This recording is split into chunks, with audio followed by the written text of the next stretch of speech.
The thunder of hooves kicked up dust across the western plains as Elizabeth Anderson clutched the edge of the wagon seat, her knuckles white with tension. The year was 1876, and the promise of a new life in Deadwood, Dakota Territory, had drawn her away from everything familiar.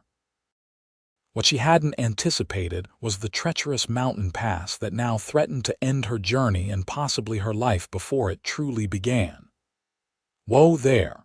shouted the driver as the team of horses suddenly reared, spooked by something unseen in the gathering dusk. The wagon lurched violently, tilting toward the edge of the narrow trail. Elizabeth felt herself sliding, then falling, a scream tearing from her throat as the wagon tipped completely. The world spun in a chaotic blur of wood, canvas, and scattered belongings.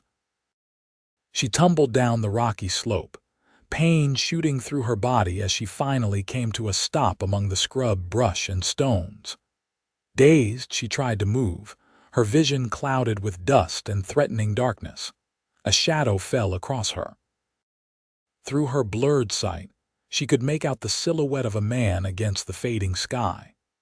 Tall, broad-shouldered, he crouched beside her, his features coming into focus, weathered skin, eyes as clear and blue as a mountain lake, and a concerned frown beneath the brim of his dusty hat. "You're still alive," the cowboy said in a low, gruff voice as he assessed her condition. "That's enough." Elizabeth tried to speak, but pain shot through her ribs. The man's strong hands gently checked her limbs for broken bones. "Name's Ethan Wade," he continued, his voice softening slightly. "Seems like your wagon driver didn't make it." He nodded toward the broken form some distance away. "But you're breathing and nothing appears broken. In these parts, that counts for plenty." She hadn't noticed the driver's fate in her own shock. Grief and terror washed over her as the reality of her situation sank in. Alone in the wilderness with a stranger, miles from civilization, and night falling fast. "I'm Hannah," she managed, deciding in that moment to use her middle name rather than Elizabeth. Something about starting fresh in this untamed land made her want to leave her old identity behind. "Hannah Adams." "Well, Miss Adams," Ethan said, rising to his full height and offering his hand. "We need to get you somewhere safe before nightfall. Wolves and mountain lions get mighty curious after dark." Hannah took his hand, wincing as she tried to stand. Her ankle throbbed painfully, though it supported her weight. "Just a sprain," Ethan observed. "You're lucky. That fall could have broken your neck." He whistled sharply, and a magnificent chestnut stallion trotted over from where it had been grazing nearby. The horse eyed Hannah warily, its ears flicking back and forth. "This is Thunder," Ethan said, patting the horse's neck. "He's not used to carrying ladies, but he'll have to make do." Before she could protest, Ethan lifted her easily onto the saddle, then gathered what few of her belongings had survived the crash. He tied her small trunk and carpet bag to Thunder's saddle, then swung up behind her. "My ranch is about 5 miles west," he explained, his breath warm against her ear as he reached around her to take the reins. "It's not much, but there's a roof, walls, and my housekeeper makes a decent stew." As they rode away from the scene of the accident, Hannah looked back at the broken wagon and the still form of the driver. They had traveled together for 3 days, yet she barely knew the man. Still, he deserved a proper burial. "What about him?" she asked, her voice barely above a whisper. Ethan's jaw tightened. "I'll come back tomorrow. Nothing to be done tonight, and you need tending to." The horse's steady gait jostled Hannah's bruised body, but she bit her lip against the pain. The vast emptiness of the Dakota Territory stretched around them in all directions as the last light faded from the sky. Stars appeared, more than Hannah had ever seen in her life in Philadelphia. "What brings a city woman to these parts?" Ethan asked after they had ridden in silence for some time. Hannah hesitated, unsure how much of her circumstances to reveal to this stranger. "I'm to be the new school teacher in Deadwood," she said finally. "They advertised back east for educated women willing to teach the children of miners and settlers." She felt rather than saw Ethan nod. "Deadwood's growing fast since they found gold in the hills. Rough place, though, not many proper women." "I'm aware of its reputation," Hannah replied, "but the position offered independence and a fresh start." Something in her tone must have revealed more than she intended because Ethan didn't press further. They continued in silence as the moon rose, casting silver light across the rolling landscape. After what seemed like hours but was likely less than one, lights appeared in the distance. As they drew closer, Hannah could make out the outline of a modest ranch house with several outbuildings. A dog's bark announced their approach, and by the time they reached the front yard, a plump woman with gray-streaked hair had appeared on the porch, lantern in hand. "Mr. Wade." "We were getting worried." The woman stopped short when she saw Hannah. "Lord have mercy, what happened?" "Wagon accident on Eagle Pass," Ethan explained as he dismounted, then reached up to help Hannah down. "Miss Adams here is the only survivor. She's headed for Deadwood to be their new schoolteacher." The woman's weathered face creased with concern as she hurried forward. "Poor lamb. I'm Mrs. Finnegan, housekeeper for this bachelor establishment. Let's get you inside and tended to." Hannah's legs nearly gave way as she tried to walk, and without a word, Ethan swept her up into his arms. She was too exhausted and in too much pain to protest the familiarity. He carried her into the house and gently deposited her on a worn but clean sofa in a simply furnished sitting room. "I'll see to Thunder," he said to Mrs. Finnegan. "Get her whatever she needs." The housekeeper clucked sympathetically as she examined Hannah's scrapes and bruises. "You've had quite an ordeal, Miss Adams. Let me fetch some hot water and bandages." Left alone, Hannah took in her surroundings. The room was plainly furnished but comfortable, with a stone fireplace. Several bookcases filled with volumes that surprised her with their variety, and a desk piled with papers and ledgers. Not what she had expected from a rough frontier cowboy. Mrs.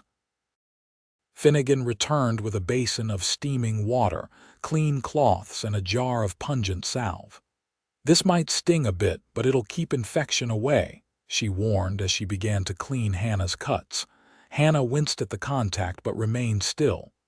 "You're very kind, Mrs. Finnegan." "Nonsense, child. Anyone would do the same." The woman worked efficiently, her hands gentle despite their strength. "Mr. Wade may seem gruff, but he's got a good heart. Found me in Deadwood 3 years ago after my husband died in the mines. I was cooking in a saloon kitchen when he offered me respectable work here." This information caused Hannah to reassess her initial impression of Ethan Wade. She had assumed he was just another rough frontiersman, but perhaps there was more to him. "Does he run this ranch alone?" she asked. Mrs. Finnegan nodded. "Him and a couple of ranch hands. Built it up from nothing 6 years ago. Came out from Kansas after the war with just his horse and determination." She paused, studying Hannah's face. "You should rest now.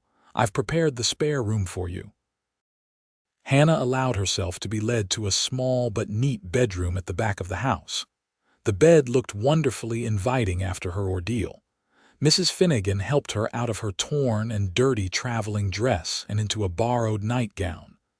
"I'll wash your things tomorrow," the housekeeper promised. "Try to get some sleep. Dr. Hamilton will be by in the morning to check on you properly." Exhaustion overtook Hannah almost as soon as her head touched the pillow. Her last conscious thought was of Ethan Wade's steady blue eyes as he had found her in the wreckage. "You're still alive." That's enough. Morning arrived with the crowing of a rooster and the delicious smell of coffee and frying bacon. Hannah awoke disoriented, her body stiff and aching from yesterday's fall. For a moment, she couldn't remember where she was, but then the events of the previous day came rushing back. The accident, the driver's death, Ethan Wade's rescue. A soft knock at the door preceded Mrs. Finnegan's entrance with a tray of breakfast. "Good morning, Miss Adams. Thought you might prefer to eat in here today, given your condition." Hannah sat up gingerly, wincing at the pain in her ribs. "Thank you, Mrs. Finnegan. You're too kind." The housekeeper set the tray across Hannah's lap. "Dr. Hamilton should be here soon. Mr. Wade rode out at dawn to fetch him from town and to—" She hesitated. "To see to the proper arrangements for your wagon driver." Hannah nodded solemnly, grateful that Ethan had kept his word. "I didn't even know his name," she admitted. "He was hired by the school board to bring me from Cheyenne." "That's often the way out here," Mrs. Finnegan said with a sigh. "People come and go, live and die, sometimes without leaving so much as their name behind." She adjusted Hannah's pillows. "Eat up now. You'll need your strength." The breakfast was simple but hearty: eggs, bacon, biscuits with honey, and strong coffee. Hannah hadn't realized how hungry she was until the first bite. By the time she finished, she heard the sound of horses in the yard. Mrs. Finnegan helped her into a clean but plain dress that must have belonged to the housekeeper in her younger days. It was a bit large on Hannah's slender frame, but with some strategic pinning, it would do until her own clothes were cleaned and mended. Dr. Hamilton proved to be a kindly older gentleman with spectacles and an air of quiet competence. He examined Hannah thoroughly, but with proper decorum, Mrs. Finnegan standing by as chaperone. "No broken bones, fortunately," he declared after his examination. "Badly bruised ribs, sprained ankle, and numerous contusions, but nothing that won't heal with time and rest." He fixed Hannah with a stern look.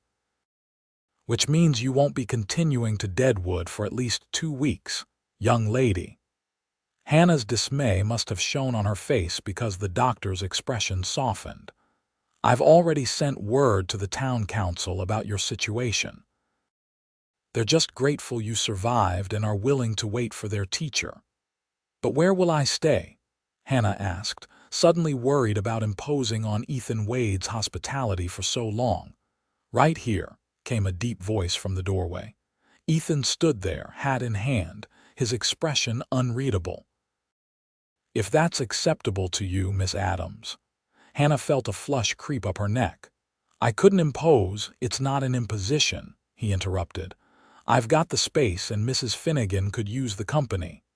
His gaze met hers directly. "Unless you'd prefer other arrangements." The alternative would be staying in one of Deadwood's hotels, establishments that catered primarily to minors and gamblers. Even if she could afford it, her reputation would surely suffer. "You're very generous, Mr. Wade," she conceded. "If you're certain." A ghost of a smile crossed his face. "I am." Dr. Hamilton cleared his throat. "Then it's settled. I'll check on you again next week, Miss Adams." He packed his medical bag and tipped his hat to Hannah. "Rest and don't try to do too much too soon." After the doctor left, Hannah insisted on getting out of bed despite Mrs. Finnegan's protests. "I may be injured, but I'm not an invalid," she declared. "And I won't spend my time here as a burden." She made her way slowly to the sitting room where she found Ethan at his desk, reviewing what appeared to be cattle ledgers. He stood immediately when she entered. "You should be resting," he said, frowning. "I've rested enough," Hannah replied, carefully lowering herself into a chair. "Mr. Wade, I want to thank you properly for saving my life yesterday and for your hospitality." He looked uncomfortable with her gratitude. "Anyone would have done the same." "Perhaps, but it was you who found me, and you who's opened your home to a stranger." Ethan shrugged, turning to stare out the window at the vast expanse of his ranch. "I've been a stranger in need myself more than once." Something in his tone made Hannah curious about his past, but she sensed it wasn't the time to pry. Instead, she asked, What happened to the driver? Ethan turned back to face her. Buried him proper on the hill overlooking the valley. Nice spot. Found papers in his pocket. Name was Michael Thornton. I marked the grave with a wooden cross. Hannah felt a lump in her throat. Thank you. That was decent of you. Like I said, anyone would have done the same. He hesitated, then added, I also recovered what I could from your wagon. Not much survived intact, I'm afraid. My books? Hannah asked, suddenly anxious. She had brought a small collection of beloved volumes, intending them to be the foundation of Deadwood's first proper school library. Some made it. They're in your trunk in the shed, drying out. Rain got to them before I could. Hannah nodded, grateful that at least some had been saved. She noticed Ethan glancing at his own bookshelves, which contained an impressive collection for a ranch house in the middle of nowhere. You enjoy reading, Mr. Wade? She asked. A hint of color appeared on his tanned cheeks. When there's time. Winters are long out here. Before Hannah could respond, Mrs. Finnegan appeared to announce that lunch was ready. Ethan offered Hannah his arm to help her to the dining room, his touch gentle but strong. She found herself acutely aware of his proximity, the clean scent of soap and leather that clung to him, the careful way he matched his pace to her limping gait. The days that followed fell into a surprisingly comfortable routine. Hannah spent mornings resting as the doctor had ordered, but by afternoon, she insisted on helping Mrs. Finnegan with light chores or sitting on the porch with mending. Her own clothes had been salvaged, washed, and repaired by the housekeeper's skilled hands. Ethan was often busy with ranch work, riding out early and returning late, but he always made time to check on her progress, bringing her wildflowers he found on the range or interesting stones that caught his eye. At dinner, he would listen intently as she described her plans for the Deadwood school, offering occasional suggestions about the particular needs of frontier children. On the 5th day of her stay, Hannah ventured to ask Mrs. Finnegan about Ethan's past while they shelled peas on the back porch. The housekeeper's hand stilled momentarily. Not my story to tell, Miss Adams, but I will say this: Mr. Wade has seen more than his share of hardship. Fought for the Union in the war when he was barely more than a boy. Lost his family in Kansas to a raid. Came out here to start fresh. He's done well for himself, Hannah observed, looking out at the well-maintained buildings and healthy cattle grazing in the distance. Through sheer will and hard work, Mrs. Finnegan agreed.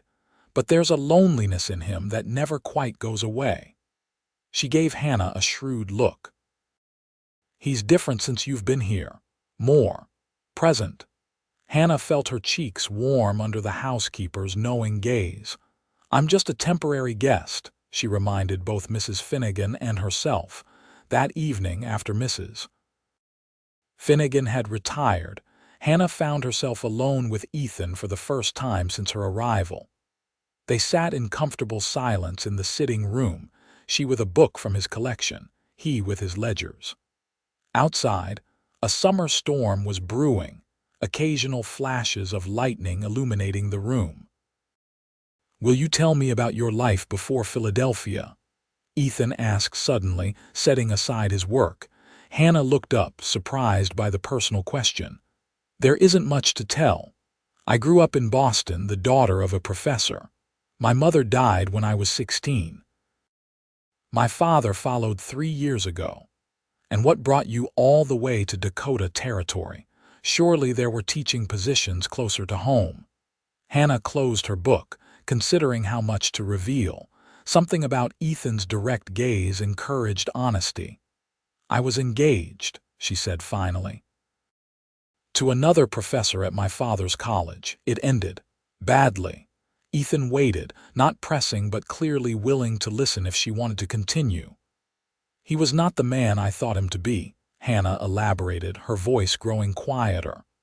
When I discovered his true character, I broke the engagement. But Boston society has a long memory and little forgiveness for a woman who cries off, regardless of the reason. So you came west for a fresh start, Ethan concluded. Hannah nodded. Like you. Thunder boomed closer now and the wind picked up, rattling the windows. Ethan rose to stoke the fire, his movements deliberate and measured. Whatever happened, whoever he was, Ethan said without looking at her, he was a fool to let you go. The simple words, spoken without artifice or expectation, touched Hannah deeply. Before she could respond, a particularly violent gust of wind blew open the front door, sending rain and leaves swirling into the room. Ethan moved quickly to secure it, and in the process, noticed something alarming. "The barn doors come loose," he said, peering through the rain. "The horses will panic if it keeps banging." He grabbed his coat and hat from the peg by the door. "I'll be right back." "Be careful," Hannah called after him, concerned by the intensity of the storm. Through the window, she watched his figure dash across the yard toward the barn, illuminated briefly by flashes of lightning. Minutes passed with no sign of his return. The storm grew more violent, and Hannah's worry increased. Making a sudden decision, she grabbed a shawl and ventured onto the porch. The wind nearly knocked her off her feet, and rain immediately soaked through her thin dress. Clutching the porch railing, she peered through the downpour toward the barn. A tremendous crash made her heart stop. A section of the barn roof had torn loose in the wind and collapsed. Without thinking of her own safety, Hannah hurried down the steps and across the muddy yard, her sprained ankle protesting with each step. Inside the barn, she found chaos. 2 horses had broken free of their stalls and were circling nervously. Part of the roof had indeed caved in, and among the debris she spotted Ethan, pinned beneath a heavy beam. "Ethan," she cried, forgetting propriety in her panic. She rushed to his side, relief flooding through her when she saw he was conscious. "Hannah," he groaned, "get back to the house. It's not safe." "I'm not leaving you," she said firmly, assessing the situation. The beam was too heavy for her to lift alone, but perhaps if she could create leverage. One of the loose horses bumped against her, nearly knocking her down. Hannah grabbed its halter, speaking soothingly despite her own fear. Once the animal was calmer, she led it to a stall and secured it, then did the same with the second horse. "Always." "The schoolteacher," Ethan managed through gritted teeth, a hint of admiration in his pained eyes. Hannah spotted a long plank among the scattered wood. Dragging it over, she positioned it under the beam that trapped Ethan, creating a crude lever. With all her strength, she pushed down on the end of the plank. The beam lifted slightly, not enough for Ethan to free himself, but enough to reduce the pressure. "Can you move at all?" she asked, straining to hold the lever in place. Ethan grimaced but managed to slide his body a few inches. "Almost. Just need a little more." A flash of lightning revealed Mrs. Finnegan in the barn doorway, her nightgown and robe whipping in the wind. "Good Lord!" she exclaimed, rushing forward to help. Together, the 2 women managed to lift the beam just enough for Ethan to pull himself free. He collapsed immediately afterward, his face pale beneath his tan. "We need to get him to the house," Mrs. Finnegan said, already examining him for injuries. "My leg," Ethan said through clenched teeth. "Think it's broken." Hannah looked around frantically, spotting a door that had been torn from its hinges. "We can use this as a stretcher." Working together, they managed to slide Ethan onto the makeshift stretcher and dragged him through the rain to the house. By the time they got him inside and onto his bed, all 3 were soaked to the skin and exhausted. Mrs. Finnegan bustled about, cutting away Ethan's pant leg to reveal a nasty break. The bone thankfully not piercing the skin, but visibly misaligned.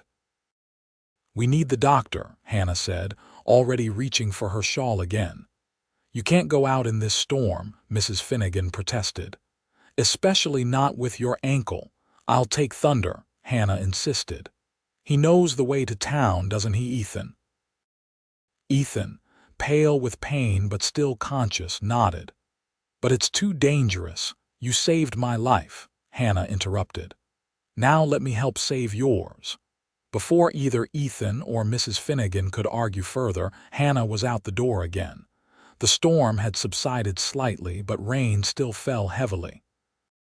She made her way back to the barn, where thankfully Thunder remained calm in his stall, seemingly unaffected by the earlier chaos. Hannah had never saddled a horse by herself before, but she managed a reasonable approximation of what she'd seen Ethan do. Thunder, sensing her urgency, stood patiently as she fumbled with the straps and buckles. Mounting was another challenge entirely with her injured ankle, but adrenaline and determination gave her strength. Once seated, she leaned forward to whisper in Thunder's ear. "We need to find Dr. Hamilton. I know you know the way." The intelligent horse seemed to understand, setting off at a steady pace despite the treacherous conditions. Hannah clung to the saddle, her heart pounding with fear and resolve as they made their way through the storm-lashed darkness toward town. The journey to Deadwood was the most terrifying experience of Hannah's life. The rain reduced visibility to almost nothing, and several times Thunder nearly lost his footing on the slick trail. Hannah prayed continuously, alternating between prayers for her own safety and for Ethan's.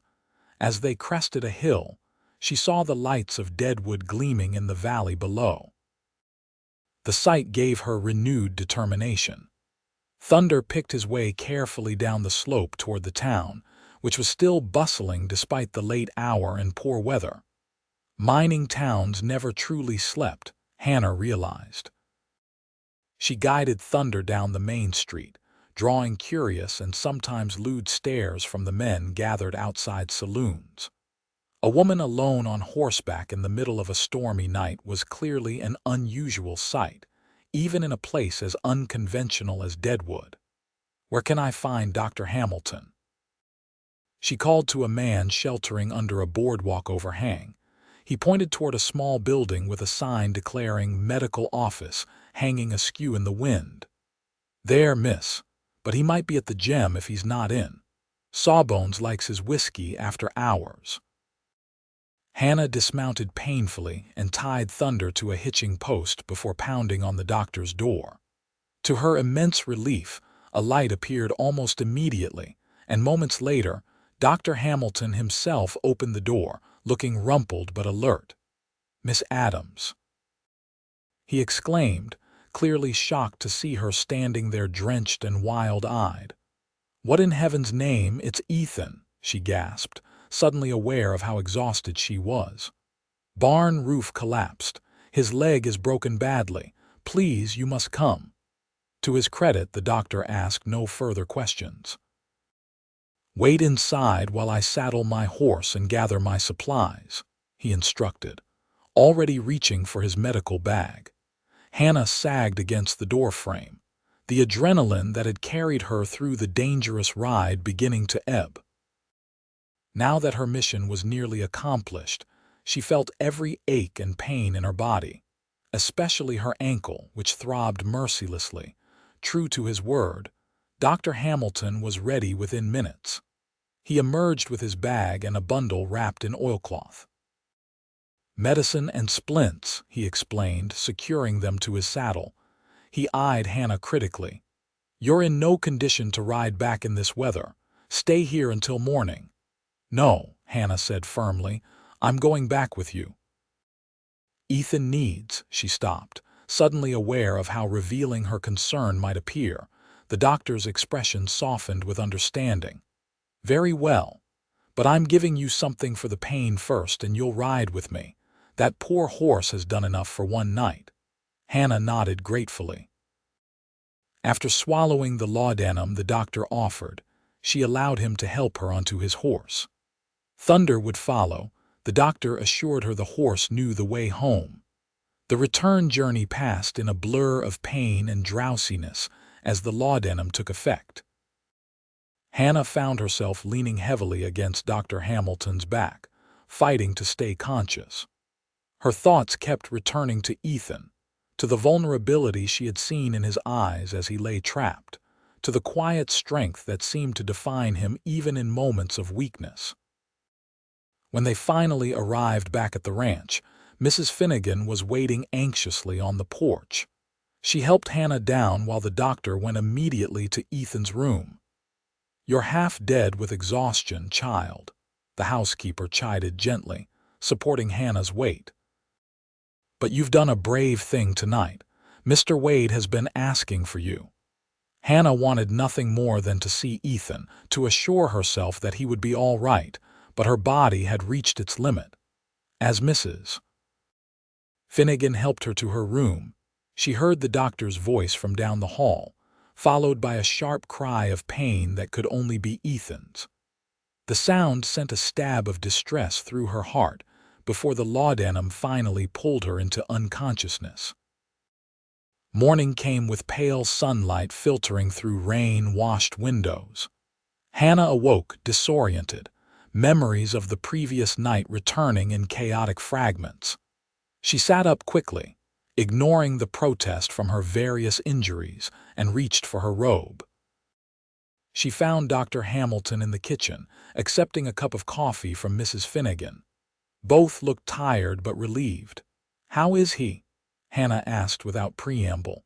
"Good morning to you too, Miss Adams," the doctor replied with a small smile.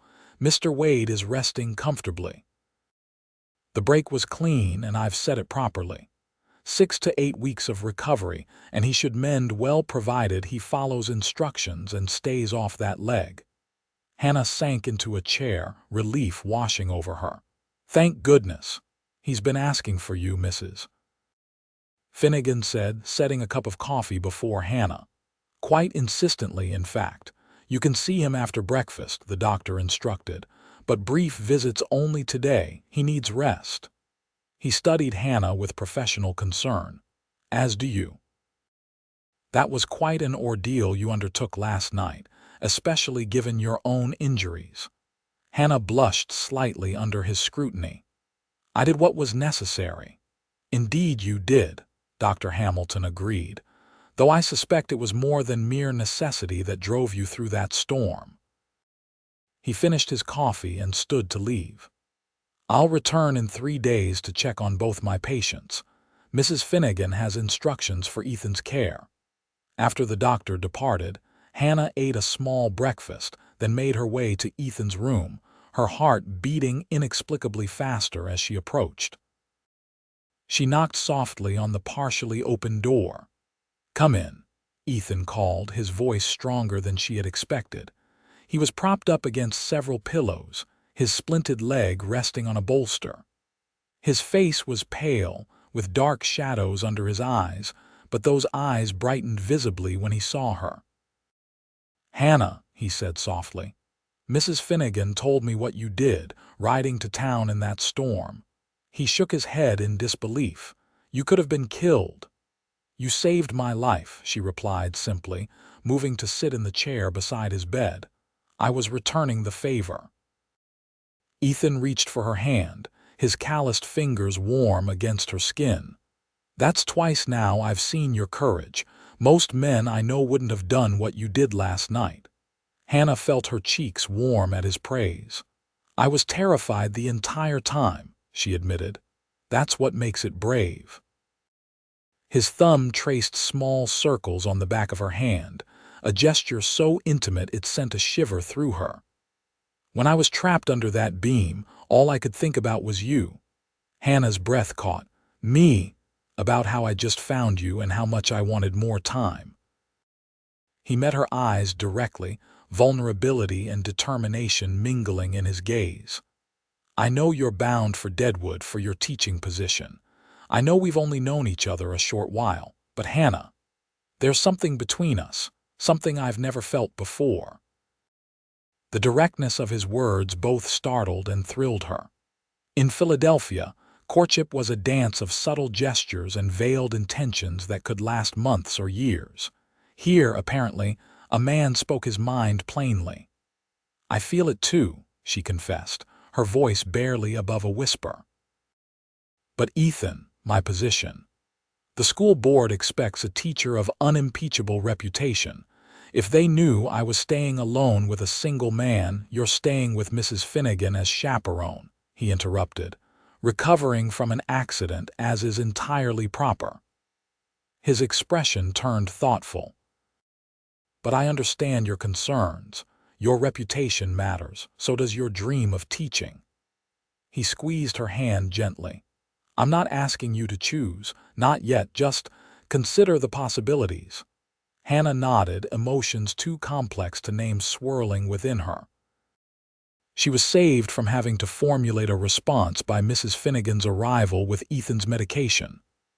"Time for your laudanum, Mr. Wade," the housekeeper announced, giving Hannah a knowing look. "And time for Miss Adams to rest as well." As the days passed, Ethan's recovery progressed steadily. Hannah took on the task of reading to him during his enforced bed rest, selecting volumes from his own library. They discovered a shared appreciation for Whitman and Thoreau, debated the merits of Dickens versus Eliot, and laughed together over Mark Twain's wit. When Ethan was finally permitted to move to a chair in the sitting room, Hannah found herself spending hours in his company, their conversations flowing easily from literature to politics to personal philosophies. She learned that beneath his rugged exterior lay a thoughtful, educated mind. He had been largely self-taught after his formal education ended at 16 when the war began, but his intellect and curiosity had driven him to continue learning throughout his adult life.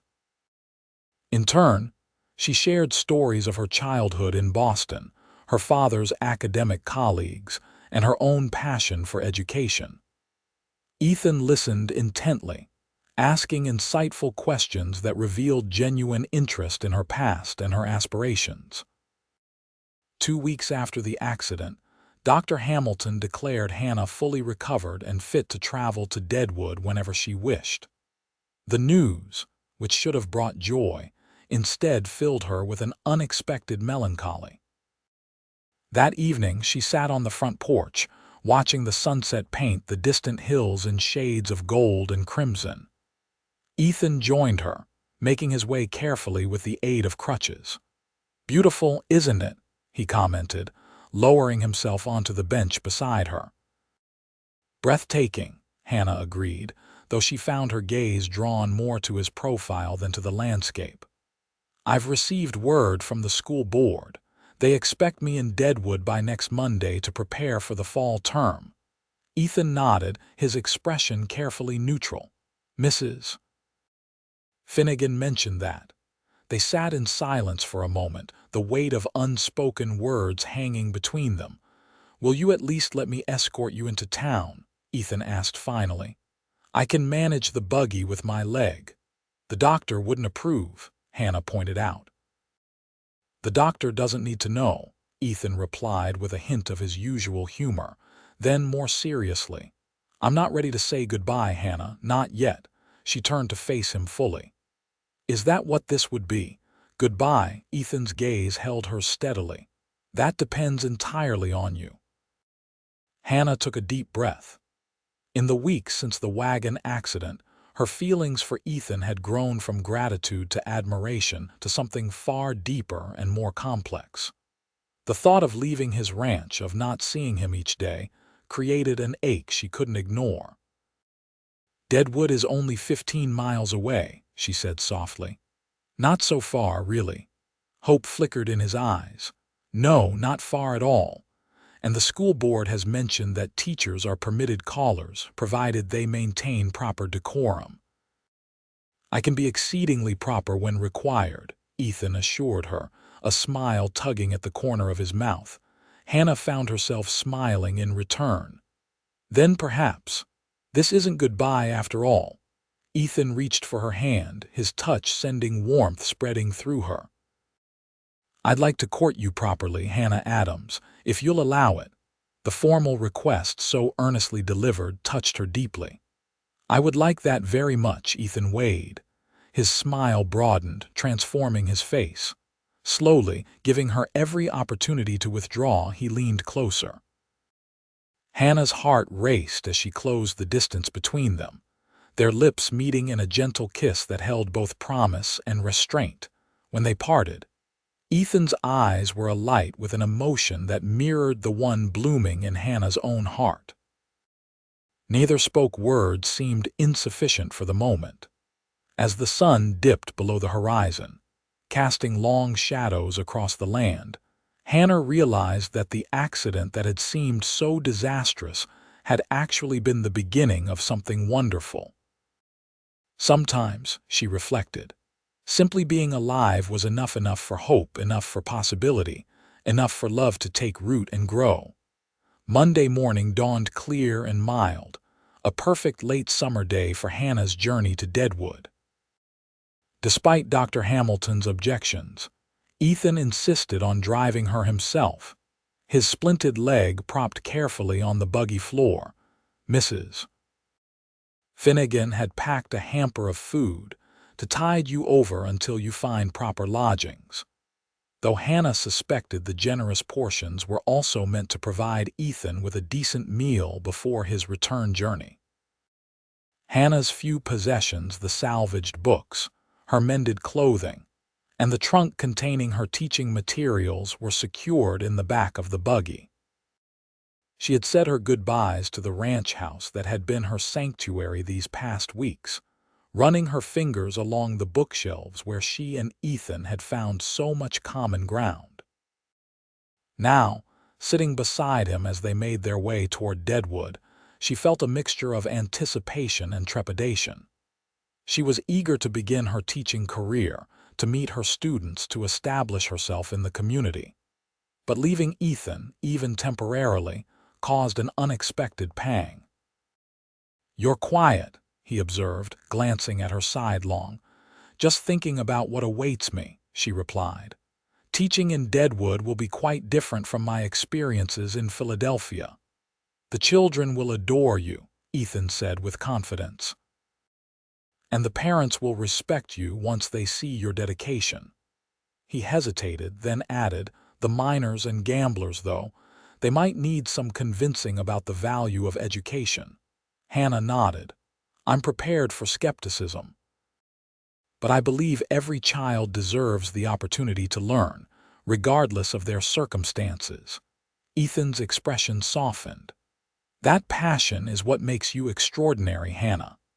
He guided the horses around a bend in the road, revealing Deadwood sprawled in the valley below. Hannah's first glimpse of her new home was both exhilarating and intimidating. The town was larger than she had expected, a chaotic collection of wooden buildings lining a main street that bustled with activity even at this early hour. Beyond the commercial district, smaller dwellings climbed the surrounding hillsides. Mining operations were visible in the distance, their equipment silhouetted against the sky. "It's quite something," she managed, trying to mask her surprise. Ethan chuckled. "That's a diplomatic way of putting it." His expression grew more serious. "Deadwood's rough around the edges, no question, but there are good people here, two families trying to build something lasting." As they entered the town proper, Hannah became acutely aware of the curious stares directed their way. A woman in a proper Eastern dress alongside a handsome cowboy naturally attracted attention in a place where respectable females were still a rarity. Ethan seemed unfazed by the scrutiny, guiding the buggy confidently toward a modest building with a freshly painted sign declaring it the Deadwood Schoolhouse. Waiting on the small porch was a portly gentleman in a somewhat rumpled suit, who straightened his waistcoat importantly as they approached. "You must be Miss Adams," he called, hurrying down the steps as Ethan brought the buggy to a stop. "I'm Herbert Wilson, chairman of the school board. We've been most anxious for your arrival." Hannah allowed Ethan to help her down from the buggy before extending her hand to Mr. Wilson. "A pleasure to meet you, sir. I apologize for the delay in my arrival." "Not at all, not at all," Wilson assured her, though his eyes were fixed curiously on Ethan. "Dr. Hamilton informed us of your unfortunate accident and subsequent recovery at—" He trailed off expectantly. "Ethan Wade," Ethan supplied, tipping his hat. "My ranch is about 15 miles west."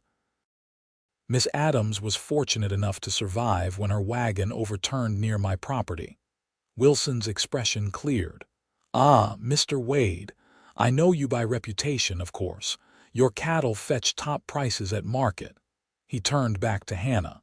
"You were indeed fortunate, Miss Adams. Providence clearly had a hand in your survival." "Indeed," Hannah agreed, exchanging a brief, private glance with Ethan. "Mr. Wade and his housekeeper were extraordinarily kind during my convalescence." Wilson nodded approvingly, apparently satisfied with this explanation of Hannah's delayed arrival and current company. "Well, shall we show you the schoolhouse, and then I'll take you to your accommodations? Mrs. Pemberton has prepared a room for you in her boarding house, very respectable establishment, I assure you." The schoolhouse proved to be a simple but sturdy building with rows of newly constructed benches and desks. A teacher's desk stood at the front of the room, along with a small blackboard. Windows along both sides provided ample light, and a pot-bellied stove in the corner would provide heat during the harsh Dakota winters. "We have 28 children enrolled already," Wilson informed her proudly. "Ages 6 to 14. Mostly from mining and merchant families, though a few ranchers' children will ride in when weather permits." Hannah walked the length of the room, already envisioning how she would arrange things, where she would post maps and charts, how she would organize her books. "It's perfect," she declared sincerely. "When may I begin setting up?" "Immediately, if you wish," Wilson replied, clearly pleased by her enthusiasm. "School is set to commence next Monday, but the building is at your disposal until then." Ethan had remained near the door, watching Hannah with evident admiration as she explored her new domain. "I'll bring in your things from the buggy," he offered. With Wilson's help, Hannah's trunk and books were soon installed in the schoolhouse. The school board chairman then excused himself, promising to return in an hour to show Hannah to her boarding house.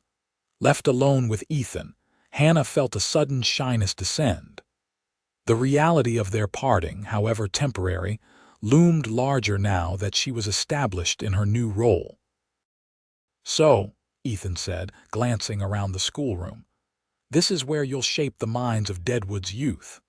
Hannah nodded, running her hand along the smooth surface of her desk.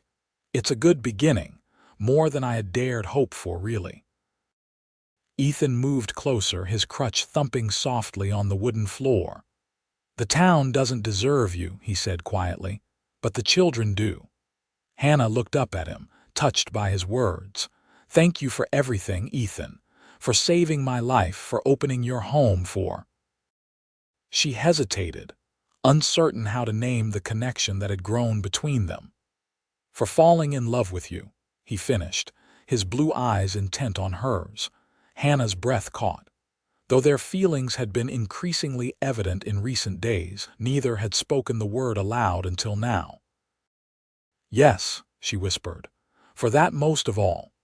Ethan reached for her hand, bringing it to his lips in a gesture that managed to be both respectful and deeply intimate. "I'll call on you Saturday," he promised. "Sooner if I can manage it." "I'll count the hours," Hannah replied, surprising herself with her boldness. Ethan's smile was tender as he reluctantly released her hand. "I should go. Wilson will be back soon, and I don't want to give the gossips more fuel than necessary." Hannah nodded, though everything in her wanted him to stay. "Be careful on the ride home. Your leg will be fine," he assured her. "Besides, I have excellent motivation to heal quickly now." His gaze swept over her once more, as if memorizing her in this moment. "Until Saturday, Miss Adams." "Until Saturday, Mr. Wade," she echoed, watching as he made his way carefully back to the buggy. Only after he had disappeared from view did Hannah allow herself a moment of pure, unreserved joy, spinning once around the empty classroom with her arms outstretched. She had survived a terrible accident, found unexpected love, and was about to begin the career she had dreamed of, all because a wagon had tipped on a mountain pass, and a cowboy had found her in the wreckage. "You're still alive," he had said. "That's enough." It had been enough to start with, but now Hannah wanted and had so much more. The first week of Hannah's tenure as Deadwood's schoolteacher passed in a whirlwind of activity. She spent her days preparing the schoolroom, organizing her curriculum, and meeting the families of her future students. The evenings were occupied with getting acquainted with her fellow boarders at Mrs. Pemberton's establishment, two unmarried shop clerks, an elderly widow, and a young woman who worked as a seamstress. Mrs. Pemberton herself proved to be a formidable but fair-minded woman in her 50s who ran her boarding house with military precision and made it clear that she would tolerate no impropriety under her roof. When Hannah mentioned that she expected a caller on Saturday, Mrs. Pemberton's eyebrows rose significantly. "A gentleman caller already, Miss Adams. You've been in town less than a week." "Mr. Wade," Hannah explained, feeling a flush rise to her cheeks.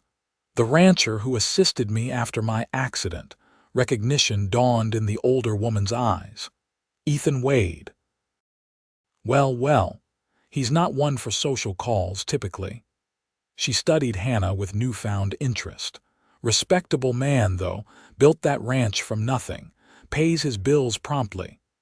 This last quality seemed to be Mrs. Pemberton's highest measure of character.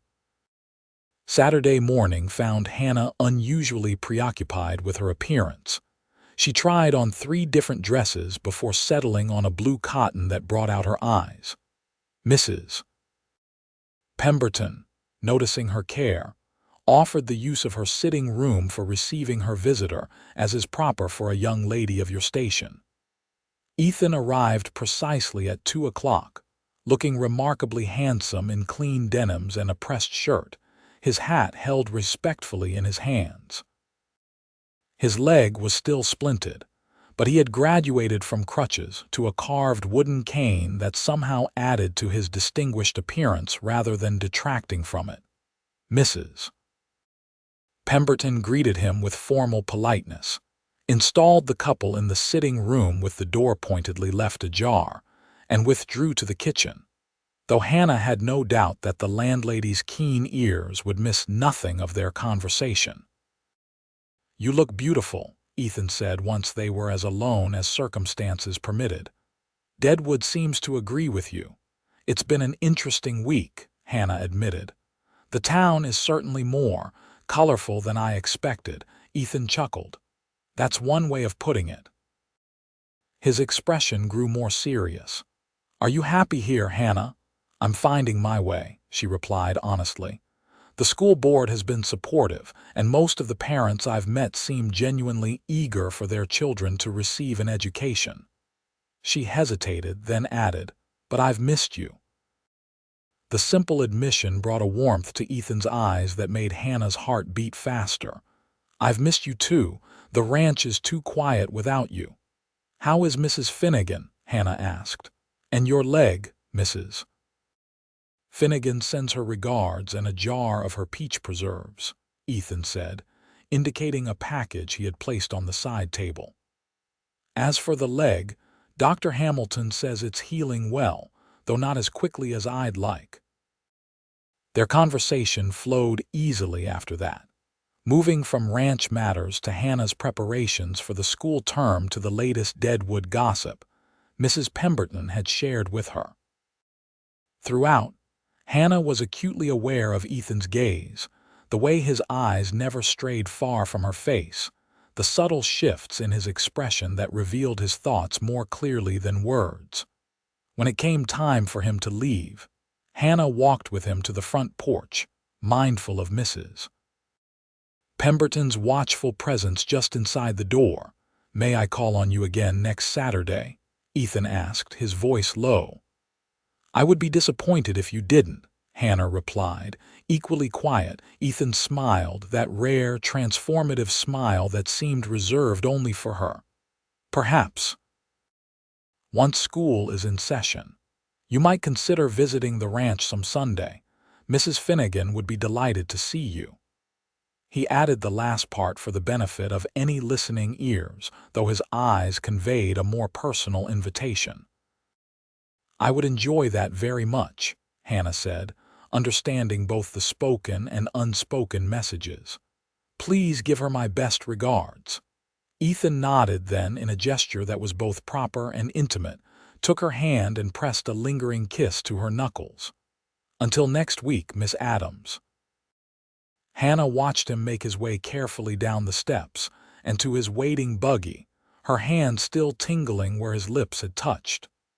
"He's quite smitten with you," Mrs. Pemberton observed, appearing beside Hannah as Ethan's buggy pulled away. Hannah blushed but didn't deny it. "We've come to know each other quite well during my recovery." The landlady's shrewd eyes assessed Hannah thoughtfully. "Just mind you keep things proper, Miss Adams. The school board won't look kindly on any hint of scandal involving their teacher." Her expression softened slightly. "Though I must say, you could do far worse than Ethan Wade. He's a man of substance, not like most of the fortune seekers and drifters in these parts." Hannah nodded, accepting both the warning and the grudging approval. As she returned to her room, she reflected on the strange turns her life had taken since leaving Philadelphia. Had the wagon not overturned, had Ethan not found her in the wreckage, she would now be simply another Eastern transplant trying to adapt to frontier life. Instead, she found herself falling deeply in love with a man as unexpected as he was perfect for her. Monday morning arrived with clear skies and a flutter of nervous excitement in Hannah's stomach. Her first day of teaching had finally arrived. She dressed with particular care in a crisp shirtwaist and dark skirt, pinned her hair in a neat but approachable style, and set off for the schoolhouse an hour before the children were due to arrive. The building was quiet and filled with morning light as she made her final preparations. She arranged her desk, checked that there was sufficient chalk for the day's lessons, and wrote a welcome message on the blackboard. By the time the first students began to arrive, Hannah felt composed and ready. The children filed in with varying degrees of enthusiasm and apprehension. Some, clearly from more prosperous families, were neatly dressed and carried books and slates. Others wore patched clothing and empty hands, their faces showing a wary defensiveness that tugged at Hannah's heart. By 9 o'clock, all 28 enrolled students were present, ranging from 6-year-old Sally Jenkins, whose father owned the general store, to 14-year-old Thomas Baker, a tall, lanky boy who made it clear through his slouched posture that he considered himself too grown for school. Hannah took a deep breath and rang the small bell on her desk. "Good morning, children. I am Miss Adams, and I am honored to be your teacher." Thus began Hannah's career in Deadwood. The first day was chaotic but ultimately successful. She assessed the widely varying educational levels of her students, established basic classroom rules, and began the process of winning over even the most reluctant learners. By week's end, Hannah had settled into a teaching rhythm and was beginning to know each child's strengths and challenges. Saturday brought another visit from Ethan, this time bearing a small nosegay of late wildflowers along with Mrs. Finnegan's regards. "How was your first week of molding young minds?" he asked, his eyes alight with genuine interest. Hannah described her experiences, the triumphs and challenges, the moments of frustration and sudden breakthroughs. Ethan listened attentively, asking insightful questions and offering occasional suggestions based on his own knowledge of local families. "You were born to teach," he said when she finally paused for breath. "It shows in every word." Their weekly visits became the highlight of Hannah's increasingly busy life. As autumn progressed, her reputation as a dedicated and effective teacher grew.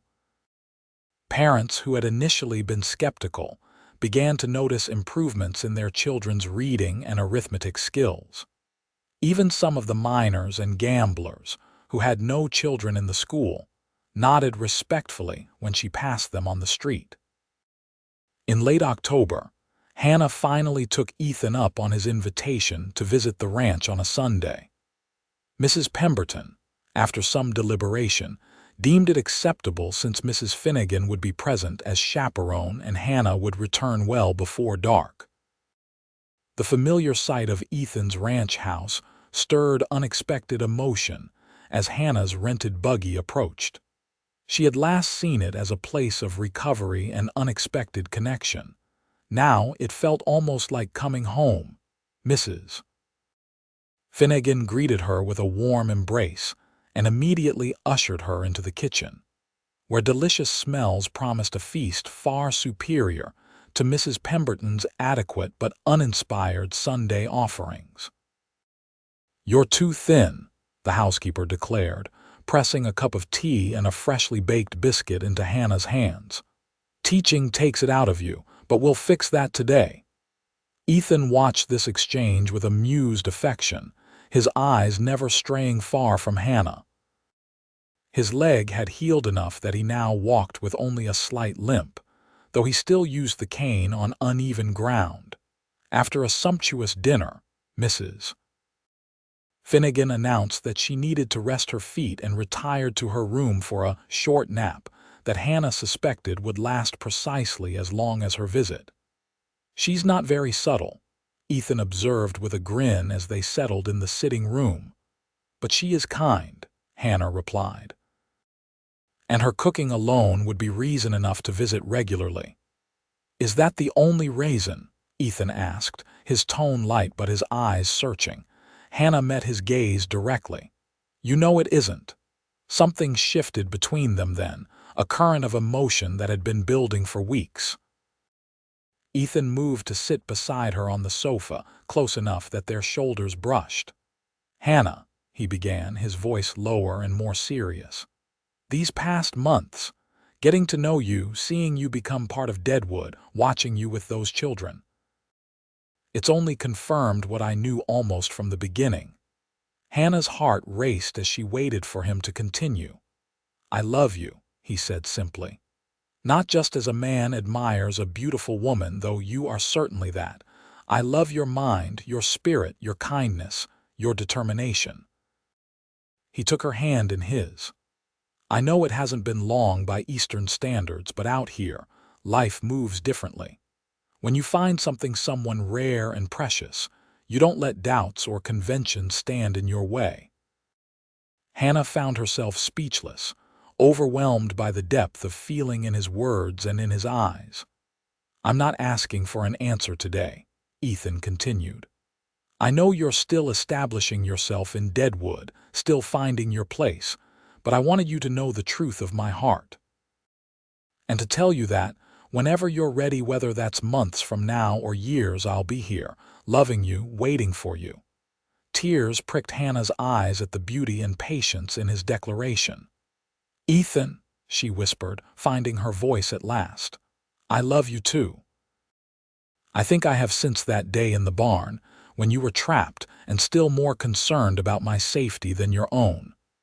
Joy illuminated his features. Slowly, giving her every opportunity to withdraw, he leaned toward her. Hannah met him halfway, their lips coming together in a kiss that began gentle but quickly deepened with months of restrained longing. When they finally parted, both slightly breathless, Ethan rested his forehead against hers. "I should probably call Mrs. Finnegan back in here before I completely forget myself," he admitted ruefully. Hannah laughed softly, though she made no move to increase the distance between them. "Probably," she agreed. Ethan brushed a strand of hair from her face, his touch reverent. I meant what I said about not rushing you. Your teaching position, your reputation in town, I won't jeopardize any of that. I appreciate that, Hannah said sincerely. But Ethan, I don't need years, not when I'm already certain. His eyes darkened with emotion. How certain? Enough to say that if you were to ask a particular question in the spring, after I've completed my first term of teaching, my answer would be yes. The smile that spread across Ethan's face was like sunrise breaking over the Dakota plains. He kissed her once more, briefly but with unmistakable promise, before reluctantly moving to a more respectable distance and calling for Mrs. Finnegan to join them for coffee. The winter of 1876-1877 proved to be one of the harshest in Dakota Territory's recorded history. Heavy snows isolated Deadwood for weeks at a time, making travel between the town and Ethan's ranch impossible. Hannah and Ethan exchanged letters when riders could get through, but from mid-December until late February, they were separated entirely. Hannah threw herself into her teaching, organizing a Christmas pageant that brought the entire town together and establishing an evening class for adults who wished to improve their literacy. The latter was initially attended only by a few shopkeepers and their wives, but gradually minors and even a couple of saloon girls began to appear, sitting awkwardly on the children's benches as Hannah patiently guided them through basic reading exercises. When the first thaw came in late February, Ethan appeared at the schoolhouse door as Hannah was dismissing her students for the day. His face was wind-chapped, his clothing still damp from melting snow, but his smile when he saw her made the long separation worth every moment. "Mr. Wade," she exclaimed, suddenly conscious of the curious stares from her departing pupils. "What a pleasant surprise." "Miss Adams," he replied formally, though his eyes conveyed far more intimate sentiments. "I hope I'm not interrupting." "Not at all. The children were just leaving." She turned to address the lingering students. "Remember your arithmetic tables for tomorrow, children. Practice will make them easier, I promise." Once the last child had departed, Hannah closed the schoolroom door and turned to find Ethan standing much closer than propriety would dictate. "I've missed you," he said simply, before gathering her into an embrace that lifted her feet from the floor. Hannah returned his hug fiercely, breathing in the familiar scent of him: leather, horses, and something uniquely Ethan. "I was beginning to think spring would never come. Neither snow nor ice nor raging blizzard was going to keep me away a day longer than necessary," he assured her, setting her back on her feet but maintaining his hold. "I've been going half mad at the ranch without you. Mrs. Finnegan couldn't keep you in line." Hannah teased, though she was deeply moved by his admission. "She tried," Ethan acknowledged with a rueful smile, "but it turns out I'm terrible company when I'm pining for a schoolteacher." Hannah laughed, joy bubbling through her at his presence after so long. "Well, you're here now. How long can you stay in town?" "A few days, at least. I've business with the bank and supplies to purchase." His expression grew more serious. "And there's something I want to show you if you have time this weekend." "I always have time for you," Hannah replied, curious about the slight nervousness she detected beneath his usual confidence. They parted soon after, aware that Hannah's reputation required discretion, but with plans to meet the following Saturday for whatever mysterious outing Ethan had in mind. Saturday dawned clear and relatively mild for late February. Hannah dressed warmly in her heaviest coat, boots, and gloves, as instructed by Ethan's note. She had just finished pinning her hat when there was a knock at the boarding house door. Mrs.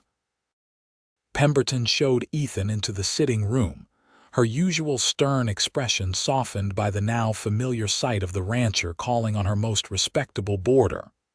"Good morning, Miss Adams," Ethan greeted her, his formal tone belied by the warmth in his eyes. Ready for our excursion?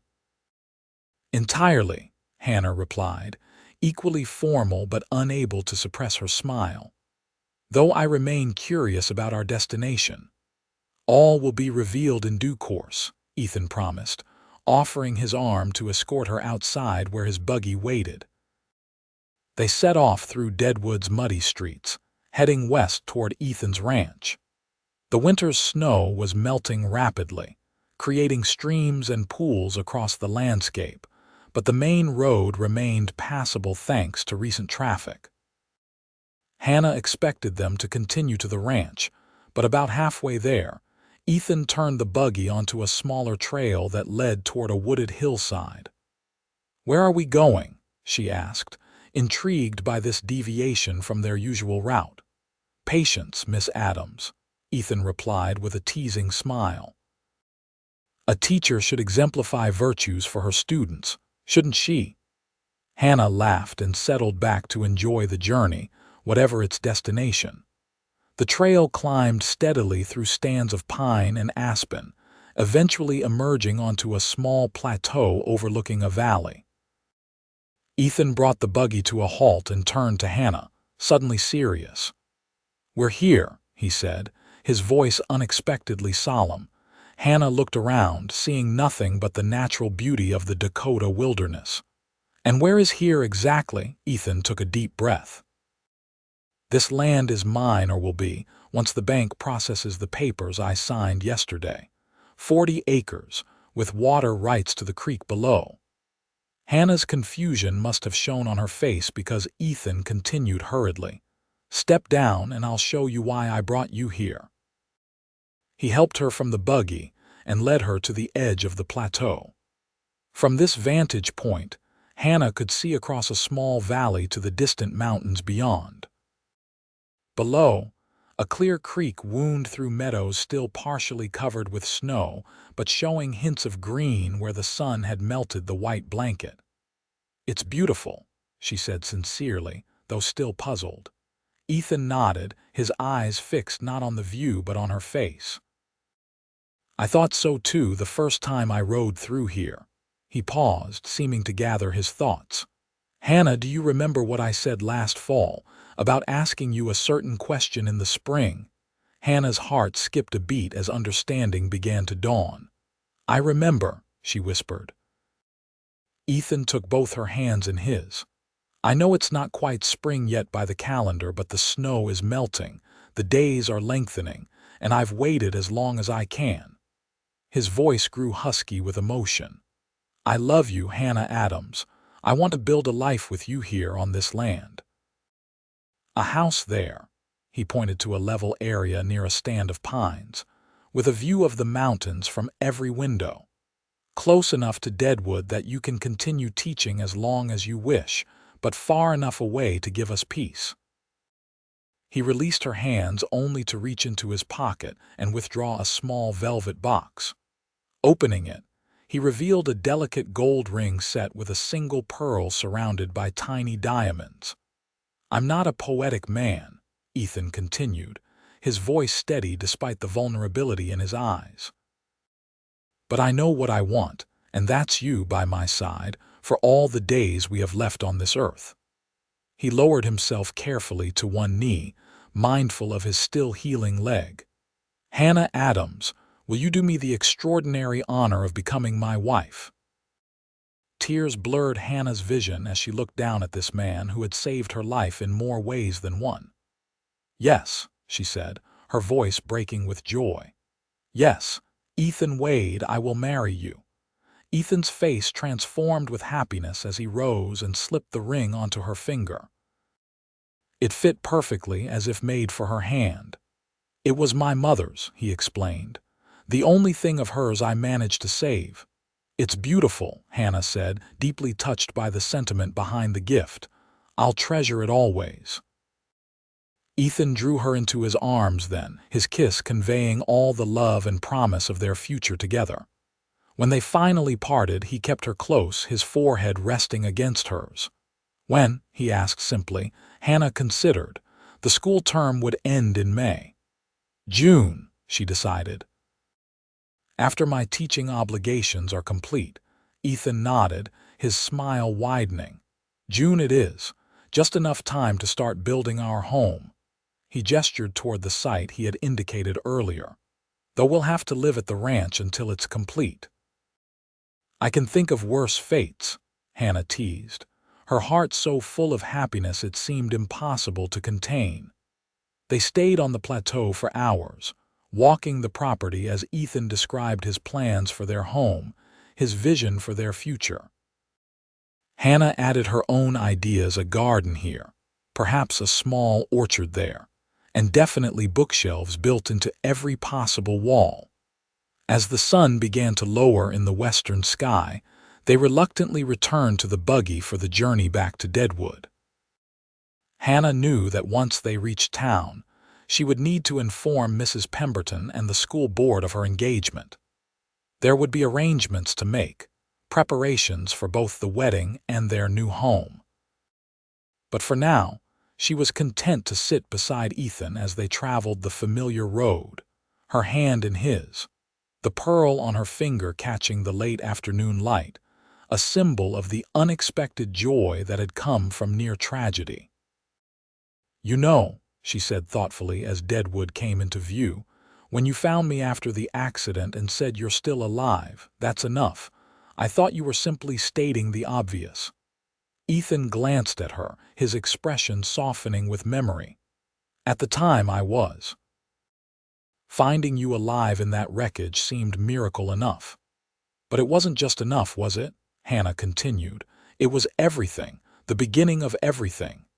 Ethan squeezed her hand, his eyes reflecting the depth of his love.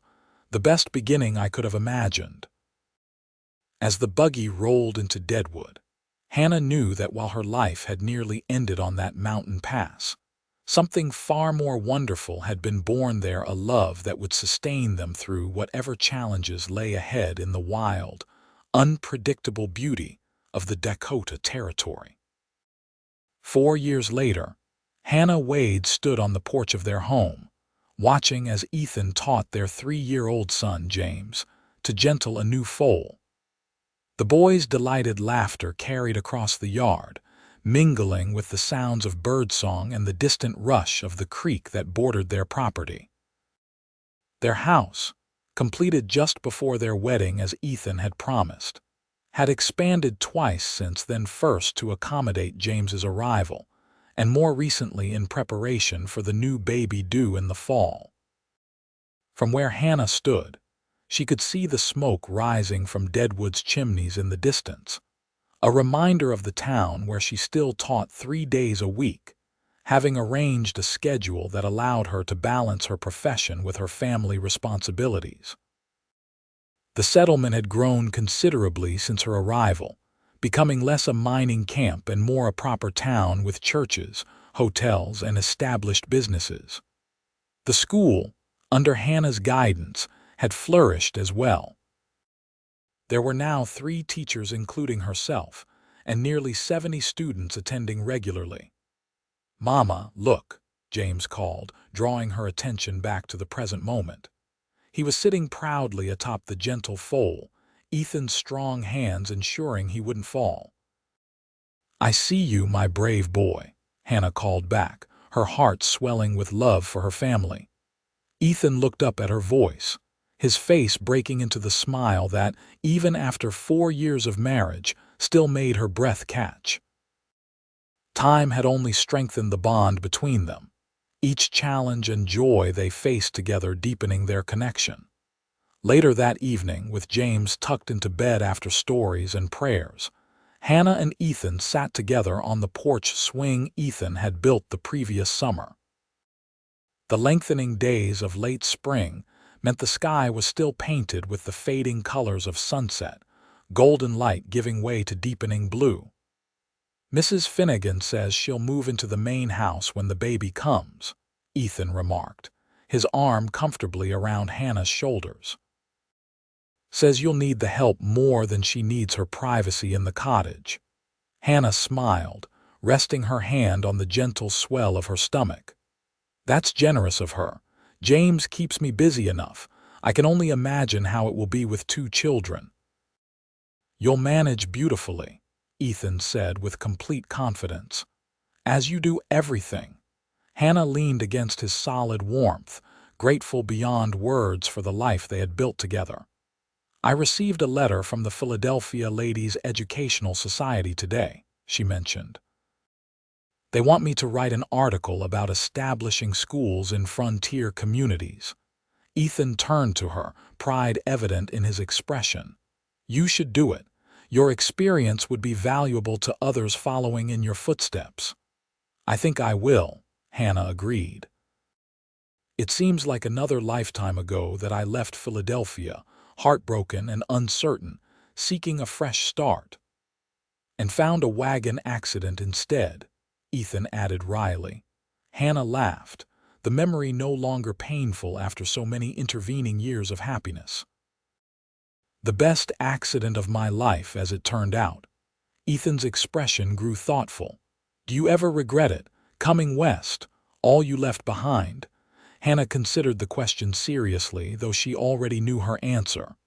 "Not for a moment," she said firmly. "Everything I truly need is right here, James, our home, the work I love. What more could I possibly want?" Ethan kissed her tenderly, his lips still able to awaken the same thrill they had the first time they kissed. "I ask myself every day what I did to deserve you," he murmured against her hair. "You found me when I was lost," Hannah replied simply. "You said I was still alive, and that was enough. And then you showed me how much more life could be." As darkness settled over the Dakota hills, Hannah Wade reflected on the extraordinary journey that had brought her to this moment of perfect contentment. From the terrifying fall from a tipping wagon to the beautiful family she now cherished, every step, even the painful ones, had led her exactly where she was meant to be. In Ethan's arms, with their son sleeping peacefully inside and their second child growing beneath her heart, Hannah knew with absolute certainty that simply being alive had indeed been enough to start with. But love, unexpected, enduring, and true, had made her life immeasurably richer than she could have ever imagined.